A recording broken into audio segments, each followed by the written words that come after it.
यह DLitt entrance exam जल्द से जल्द होने वाली है, तो इसी बीच आप सभी के लिए एक वीडियो लेकर आया हूं कि आप सभी लोग कैसे प्रिपरेशन कीजिएगा, कौन कौन सा इंपॉर्टेंट जो टॉपिक है आप पढ़िएगा ताकि आपको कम टाइम में अच्छा नंबर मिलेगी। तो यहाँ पर अगर आप चाहते हैं 80 से 90% नंबर प्राप्त करना कम टाइम में स्मार्ट वर्क करके, तो आपको इस वीडियो को शुरू से अंत तक देखना होगा। साथ ही कौन सा बुक से क्वेश्चन लड़ने वाली है, या तो बोल सकते हैं कौन से बुक से तैयारी कीजिएगा तो अच्छा नंबर आएगा। तैयारी करने का क्या सही तरीका होता है, स्मार्ट तरीका होता है, इस वीडियो में क्लियर तरीके से बताया जाएगा। तो टाइम न लेते हुए चलिए शुरू करता हूँ। मैं हूँ आपका होस्ट एंड दोस्त आकाधराज और स्वागत है आपका अपना चैनल एंड्रॉयड पाठशाला में। और हाँ दोस्तों, अगर आपको इस वीडियो से किसी प्रकार का इन्फॉर्मेशन मिलेगी तो प्लीज़ वीडियो को लाइक जरूर कर देना। तो दोस्तों, बिहार डीलेट सेशन 2023 एंट्रेंस एग्जाम से रिलेटेड एक चक्षु पब्लिकेशन का बेस्ट बुक आप सभी के लिए लेकर आ चुका हूं। दोस्तों, ये जो बुक है आपका नवीनतम पाठ्यक्रम अनुसार जारी किया गया है, जहां पे आपको सभी चीज़ मिलेगी। इसमें 2 साल का पेपर, आपका सोलर पेपर मिलेगा, 3000 से ज़्यादा आपका बहुविकल्पीय प्रश्न मिलेगा। उसके बाद यह जो पुस्तक है आपका हर हाल में अदर पब्लिकेशन से बेस्ट है। साथ ही दोस्तों, चक्षु पब्लिकेशन के थ्रू आप लोग बिहार डीलेट सेट भी प्रैक्टिस कर सकते हैं, जिससे कि आप बेहतर नंबर प्राप्त कर सकते हैं एंट्रेंस एग्जाम में। तो आप इस सेट को भी परचेज कर सकते हैं। उनको परचेज कर सकते हैं आप ऑफलाइन भी और ऑनलाइन भी। ऑनलाइन के लिए आपको फ्लिपकार्ट और अमेजोन से परचेज कर सकते हैं। इसका लिंक डिस्क्रिप्शन में डाला गया है।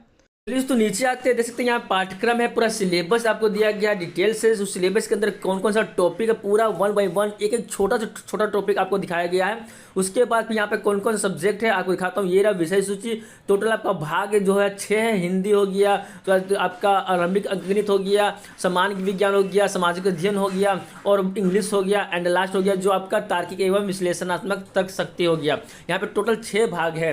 दोस्तों, ये जो बुक है रियली मैं बता रहा हूँ कि बहुत ही अच्छी है। आप सोच रहे होंगे कि मैं इसका प्रमोशन कर रहा हूँ इसलिए। दोस्तों, मैं प्रमोशन इसलिए इसका कर रहा हूँ क्योंकि ये मुझे रियली में बहुत ही अच्छी बुक लगा, क्योंकि ये मुझे कंपनी ने 45 पेज का PDF फाइल भेजा। देख सकते हैं यहाँ पर मैं सभी चीज़ को एनालिसिस किया हूँ, देखा हूँ, पढ़ा हूँ कि किस तरह से क्वेश्चन डिजाइन किया गया है, किस तरह से इसका PDF फाइल बनाया गया है, किस तरह से इसका मटेरियल बनाया गया है। यहाँ पर एक पिक्चर के द्वारा भी आपको डिटेल से दिखाया गया है। तो देखते हैं यहाँ पर इसका आंसर भी आपको अच्छे तरीके से बताया गया है। तो आप इस बुक को परचेज कीजिएगा और अच्छे से पढ़िएगा, तो आपको कम टाइम में अच्छा नंबर मिल सकता है।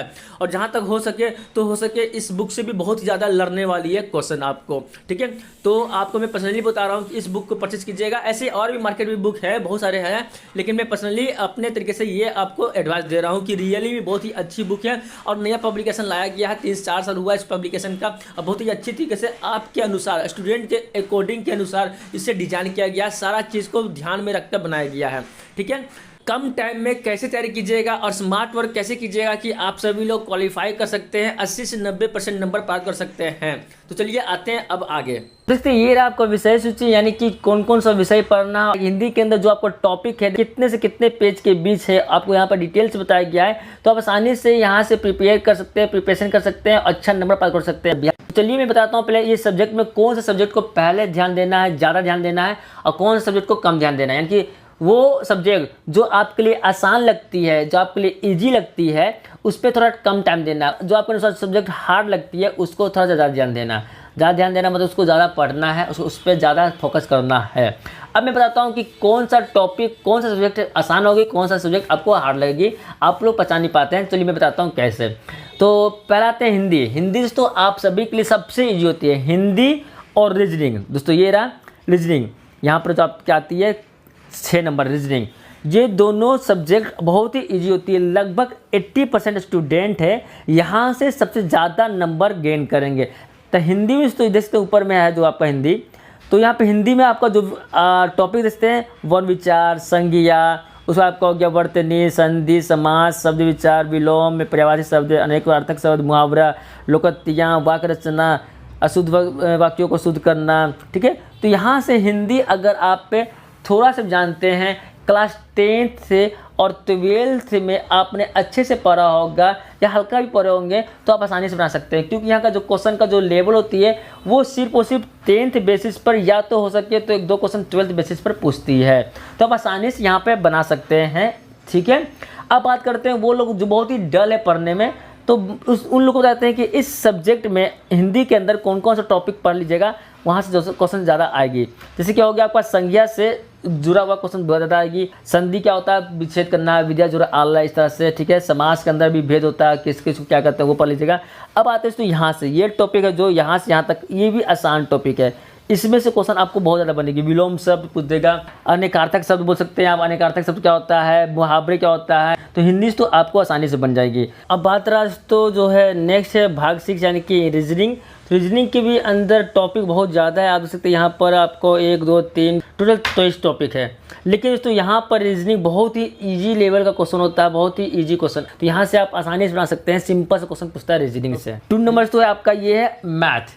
दोस्तों यहाँ पर जो मैथ होती है बहुत ही इजी, लुल्लू पुल्लू बच्चे वाला मैथ आती है। सिंपल सा 10th और 12th के बेसिस पे आपका मैथ पूछा जाता है। चलिए यहाँ पर भी बताता हूँ कि वो लोग जिन लोग का मैथ हार्ड लगता है तो कुछ टॉपिक मैं आपको बताता हूँ, वो टॉपिक सिर्फ फार्मूला पढ़ लीजिएगा, उसी फार्मूला के अनुसार आपको क्वेश्चन पूछ देगी। बस कुछ नहीं करना, फार्मूला को रखना है और फार्मूला के अंदर वैल्यू पुट कर देना, उसको सॉल्व कर देना, आपको आंसर आ जाएगी और नंबर मिल जाएगा, ठीक है। तो आपका एलसीएम एचसीएफ में बहुत ही इजी होती है, जो आपने बचपन में क्लास 3 से स्टार्ट किया होगा पढ़ना एलसीएम एचसीएफ, वो क्वेश्चन पूछ देगा। ये प्रतिशत यहाँ पर फार्मूला बेसिस पे, उसका आते हैं आपके सरलीकरण, जो आपका सिंप्लीफाई रहेगा, सिंपल सा बोर्ड मस के अनुसार आपको पूछ देगा। यहाँ पर अनुपात और समानुपात छोड़ दो। औसत में तो एक फार्मूला होता है, एक ही फार्मूला होता है, उस फार्मूला को पढ़ लो, उसी फार्मूला से क्वेश्चन पूछ देगी। लाभ हानि में आपका 4 फार्मूला होती है, लाभ के अनुसार, हानि के अनुसार, साधारण ब्याज, चक्रवृद्धि ब्याज आपको पढ़ लीजिएगा। साधारण ब्याज में पीआरटी होती है, वो फार्मूला पढ़ लीजिएगा। बट्टा में फार्मूला होती है, क्षेत्रमिति, आपका मेंसुरेशन में भी फार्मूला आती है। मेंसुरेशन के अंदर 3-4 चीज़ आती है जो मैं बताता हूँ। मेंसुरेशन में आपका आएगा पहला आपका आ जाएगा रेक्टेंगल आ जाएगा, फिर स्क्वायर आ जाएगा, फिर आपका ट्रायंगल आ जाएगा, फिर आपका सर्किल आ जाएगा, फिर उसके बाद आगे अगर आप पूछता है तो रोम्बस आ जाएगा, ये सब आ जाएगा। इससे रिलेटेड जो भी फार्मूला पढ़ लीजिएगा, वहाँ से आपको डायरेक्ट क्वेश्चन बन जाएगी, ठीक है। उसके बाद तो नीचे समय और कार्य का फार्मूला आता है, समय और दूरी पर का फार्मूला आती है। तो ये सारा सिर्फ फार्मूला पढ़ लो और क्वेश्चन बना लो, आपके आंसर बन जाएगी। आ जाते हैं 3 यानी कि समान विज्ञान, यानी कि साइंस। साइंस के अंदर 3 पोर्शन होता है आपका, फिजिक्स, केमिस्ट्री और बायो हो गया। ये तीनों सब्जेक्ट को पढ़ना किस तरह से, यहाँ पे आपको तीनों सब्जेक्ट से आपको क्वेश्चन बिल्कुल सेम पूछेगी। नंबर ऑफ क्वेश्चन की जो संख्या होगी बिल्कुल सेम होगी। मान लेते तो 9 क्वेश्चन आ रही तो 3 इसमें से, 3 इसमें से, 3 इसमें से क्वेश्चन आएगी, ठीक है। अब आप में से जो लोग 12th अगर बायो लेकर पढ़े थे तो उनको बायो से क्वेश्चन ज़्यादा बनेगी। 10th 12th के अनुसार थोड़ा सा बुक पढ़ लीजिएगा, फिजिक्स का, केमिस्ट्री का, बायो का, तो क्वेश्चन आपको आसानी बन जाएगी। सिंपल से क्वेश्चन पूछ देगा, ऐसा नहीं कि बहुत हार्ड, एकदम सिंपल से क्वेश्चन बनेगी। तो यहाँ पर बहुत ही कम टॉपिक है आपका। अब बात करते हैं भाग 4 जो आपका सामाजिक अध्ययन हो गया। तो यहाँ पर थोड़ा सा आपको है अटपटा है, ये टॉपिक है भारत का इतिहास। अब भारत का इतिहास कहाँ से पूछ देगा, ना आप बता सकते हैं ना मैं बता सकता हूँ, ठीक है। वो डिपेंड करता है कि जो क्वेश्चन डिजाइन कर रहा है या जो क्वेश्चन सेट कर रहा है। भारत का इतिहास 2 तरह का होता है। तो एक होता है आपका एंशिएंट होता है, एक होता है आपका मॉडर्न होता है, ठीक है।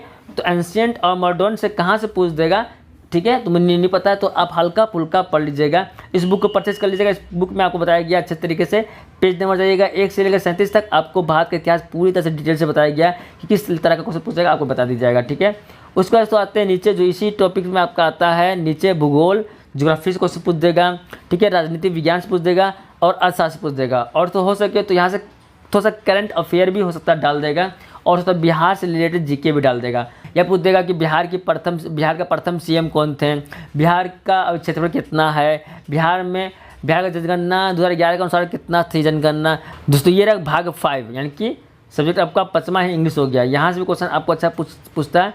दोस्तों अगर आप सीबीएसई बोर्ड से हैं, ठीक है, अगर आप सीबीएसई बोर्ड से हैं तो आप ये इंग्लिश को रगड़ दोगे, सिंपल सा रगड़ दोगे, क्योंकि यहाँ पे जो क्वेश्चन पूछेंगे बहुत ही इजी, आपके लिए बहुआ जैसा क्वेश्चन लगेगा। अब बात करते हैं बिहार बोर्ड के लिए। तो यहाँ पर आपको क्या पढ़ना है क्या नहीं पढ़ना है मैं आपको बताता हूँ। दोस्तों यहाँ पर जो आपका टॉपिक है टोटल 22 टॉपिक, जैसे कि यहाँ से बताता हूँ क्वेश्चन कहाँ से नहीं पूछेगी।